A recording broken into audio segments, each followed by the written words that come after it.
Welcome to Aircrew Interview. I'm Mike, your host, and in this episode we chat with former Starfighter and Tornado IDS pilot Frank Heinevetter.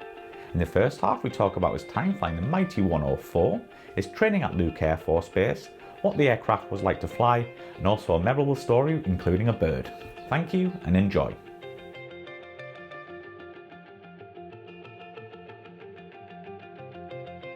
So Frank, when did you first become interested in aviation?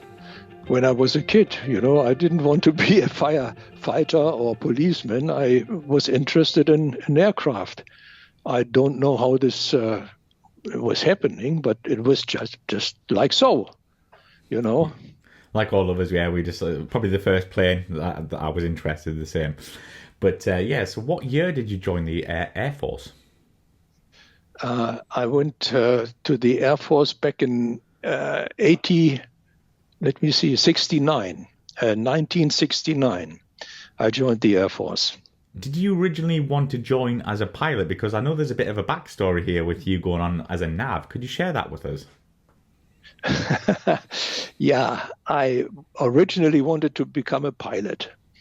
And everything was working fine. The basic training went okay. And I got first selected for the pilot job.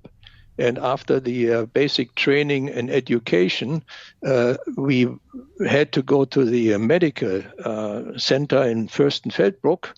And there they told me I was not suitable for a pilot's job because my right eye would be short-sighted once in the future.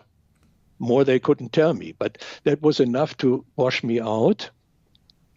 And then I joined another branch of the Luftwaffe, the air defense branch, and I was working in a radar site. Then, after my training, that was the first time that I went to the United States. I was in Tyndall Air Force Base and Keesler Air Force Base. And there we got our basic training for the interceptor controller job and a track production officer job. That was the basic training over there. And then this was intensified back here in Germany on the job training. And I worked 2 years there in a air defense bunker. And then around 71, I think it was, the fighter squadrons, the German fighter squadrons were converting to the F-4 from the 104. And they were desperately looking for backseaters. And that was my chance, I thought.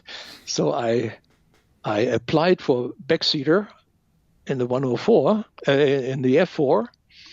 And I went to the medical center in Fürstenfeldbruck, and I was chatting with the eye doctor. This was a lady at that time, and we had a nice conversation. And in the course of the conversation, this lady asked me all of a sudden, "Why don't you want to fly in the front seat?"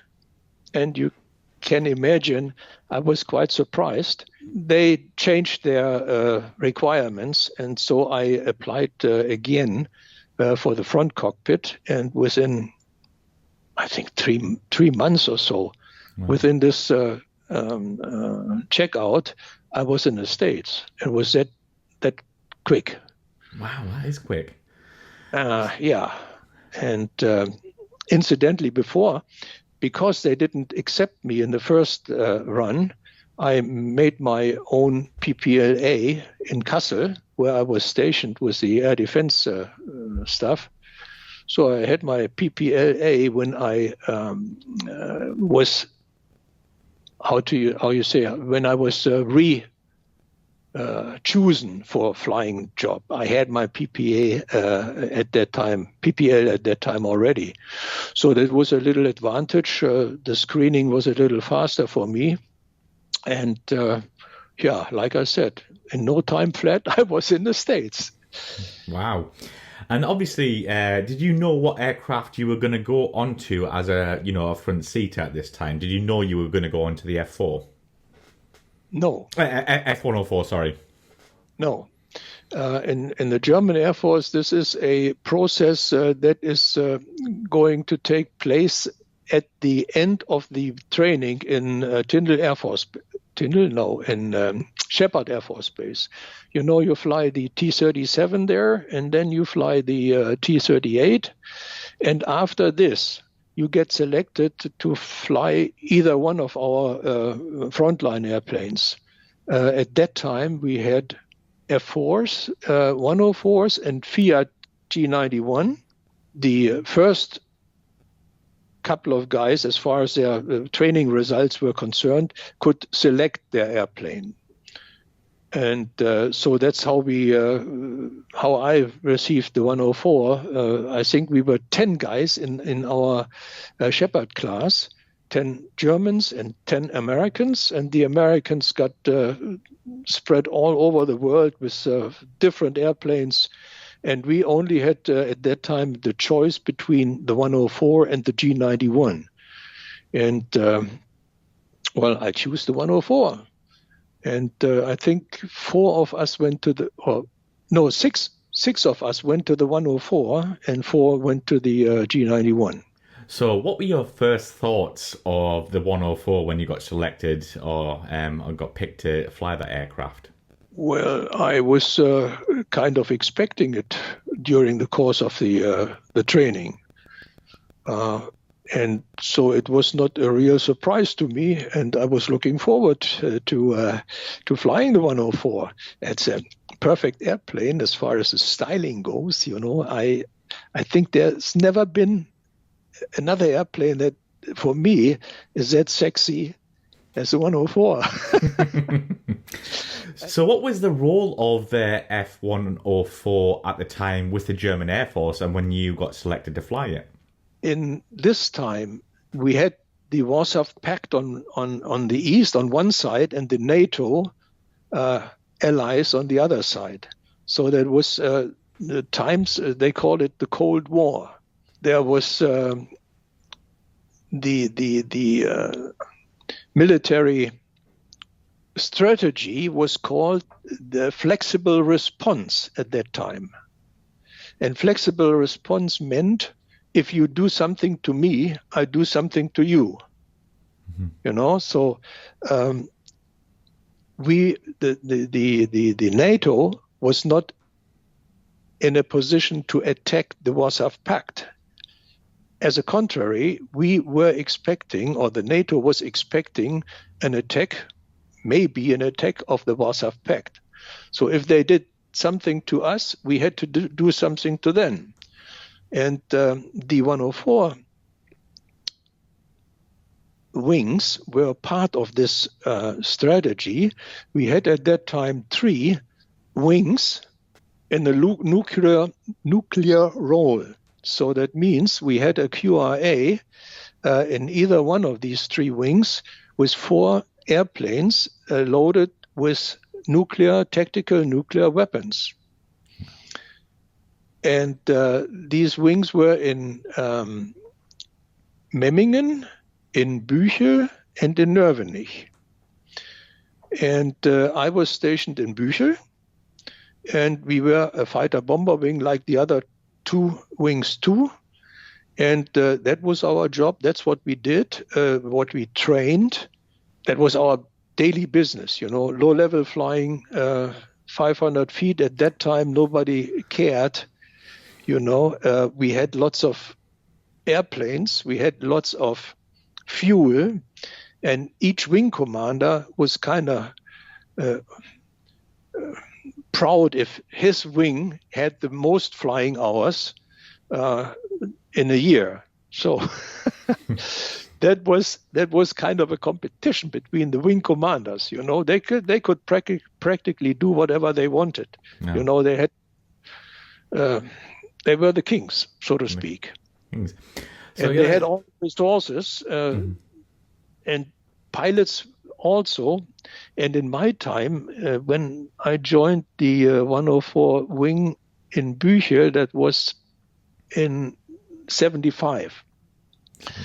We still had 104 accidents, but at a lesser rate, lower rate than previously. The end of the 60s, there was middle 60s, end of the 60s, there were a lot of 104 accidents. And in my time, the accident rate was a lot less, but still existing. So let's get a bit into what the F-104 was like to fly. So how did she handle, and what did she do well and not so well?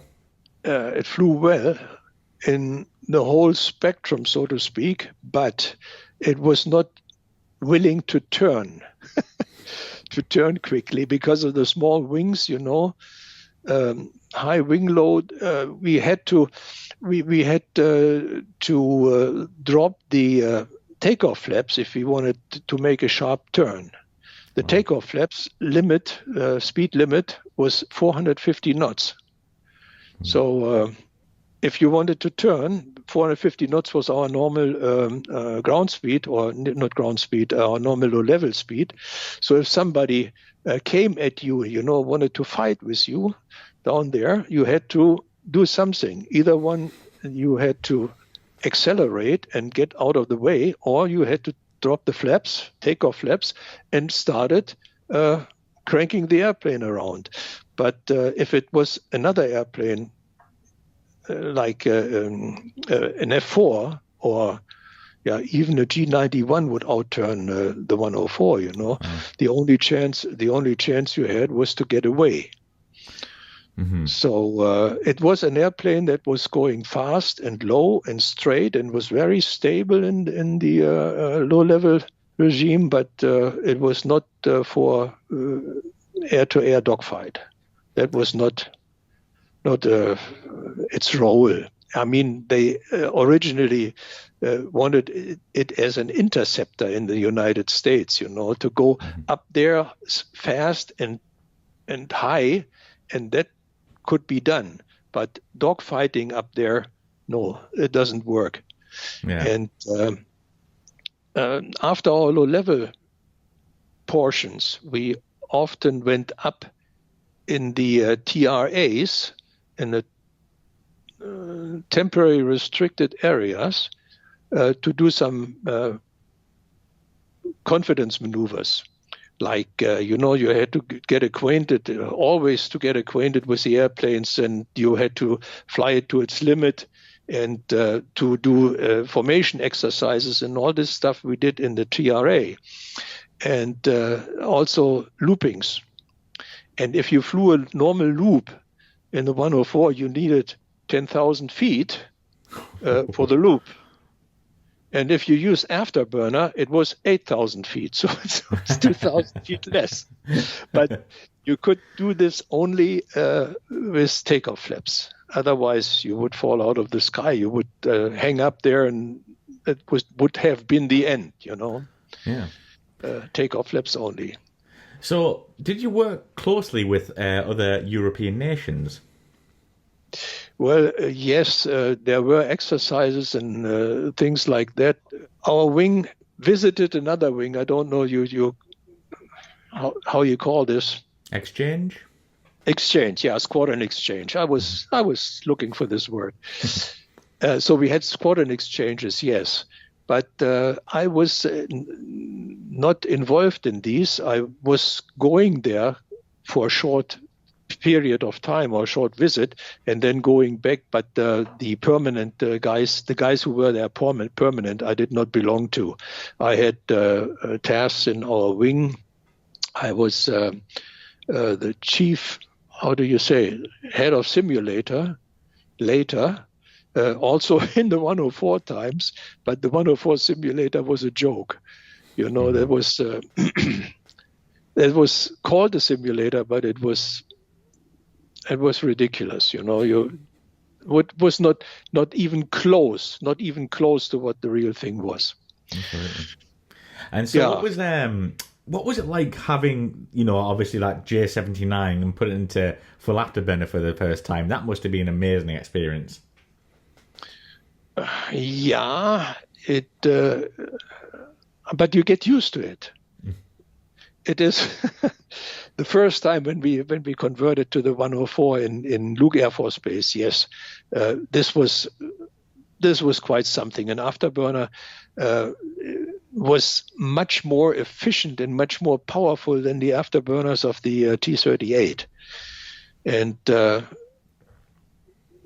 flying on one engine now was also a little bit. You had to get used to it, mentally. And I remember when I did the first solo night flight. Oh. It was very strange. I heard noises I never noticed before. That was something, but you're getting used to it, so it's no problem. It's just a matter of seconds. Absolutely. So what was the cockpit environment for you as a pilot like? It seemed, I've sat in a 104 and it seems quite cramped. Yes, it was cramped. It was narrow, and you had to be organized. You had to put your stuff to certain places when you expected them to pick them up once. And this was not a nice cockpit, so to speak. I remember in the beginning when I first, let's say 2 years, 3 years or so, they had the radio frequency selector back here. Ooh. Back here. You could not. You had to twist to see the digital numbers that you dialed in, and the regular sequence of action was you went with your hand back there, got the 100 or 10 or 1 kilohertz knobs and turned them. You counted them. You knew you had on your knee board always the frequency you were on. Right. So you knew you were, for instance, on 3500. Then you went back there, went for the 10 kilohertz knob and started counting. You knew you were on 350 and you knew frequency should be 370. Then you counted 1, 2. Right. Then you were on 7, from 5, 6, 7. And then you had to quickly look back there and check if the frequency you selected was really the frequency you were supposed to be on. And that was very, Not very great for a pilot. Yeah. And now imagine you are in the clouds and you are on the wing of another airplane and you have to change frequencies. That was very sporty. And after an accident, I think it was in Nürnberg when two 104s collided during an approach, and I don't recall what the cause was, but then I think it was probably connected to this frequency changing type thing. Then they came up with a solution. The selector was still back there, but we had an LED a string up here where we could see what we selected. Wow. So that was a big advantage compared to what it was before. Mm-hmm. And other than that, the cockpit was not very, very nice. You had to do something there, then you had to do something there. The flight instruments were okay, but all the other stuff that you had, the weapons and the weapon selectors and counters and whatever, was displaced all over the cockpit. And you probably have so many memorable stories in the 104, but can you share maybe one that'll stick out in your mind and, our viewers will enjoy? Well, I was lucky in so far as that I did not have very many outstanding experiences there. And maybe one, you have a lot of bird strikes during your flying. I have 1,450 hours on the 104, and I had probably a dozen bird strikes. Wow. But I remember one that was frightening me, because I was flying a low level, and all of a sudden I heard a sound, boom, like this, and I couldn't see anymore. And after the first adrenaline shock, I noticed that probably my visor was covered with something. So I got the visor up, and the second visor was okay, so I could see again. And in the cockpit, there was blood and debris of some kind all over the place. And what had happened was that the 104 has the cockpit goes like this. You open the cockpit like this, the 104, yes. Yeah? And where there is the connection between the steady or fixed front glass and the device you can close, there is a seal up here, you know, and this bird must have hit the seal, and by the pressure of the impact, the seal was, the stuff went through the seal, which is blown up by turbine pressure, engine air. But this was probably not enough. All this stuff came into the cockpit. And at first I thought I was hit. I was, hurt. But after I checked out myself, I couldn't find any problem. So we declared emergency. It was not far away from our home base. So we went to our home base and landed there. And then the emergency response crew came, and I had to sit in the cockpit, stay in the cockpit, and things like that. They had to save the seat, and they pulled me finally out of the cockpit and brought me to the flight surgeon, who was there already. But then he had to check me over in his office. So that was one experience I had, and other than that, nothing extraordinary. Well, that's one experience I wouldn't like to endure, Frank. But I don't know. Did you find out what bird you hit? Actually, I don't know, and okay. I haven't asked. It must have been a big thing. It must have been a big one. Yeah, exactly, it must have been big. So, Frank, overall, did you enjoy your time on the 104? Yes, definitely. We flew a lot on the 104 during my squadron. When I was in the squadron, was 5 years in the squadron, and thereafter in the staff flying group and staff wing. We were supposed or required to fly 180 hours a year, and that was nice, you know. Of course, you had other different tasks in the squadron, but flying was the main task.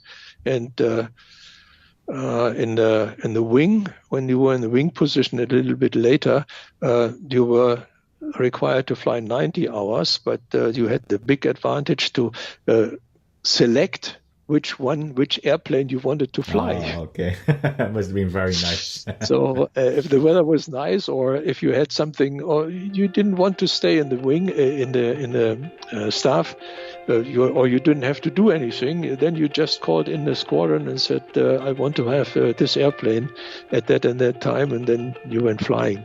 That was a big advantage. Absolutely.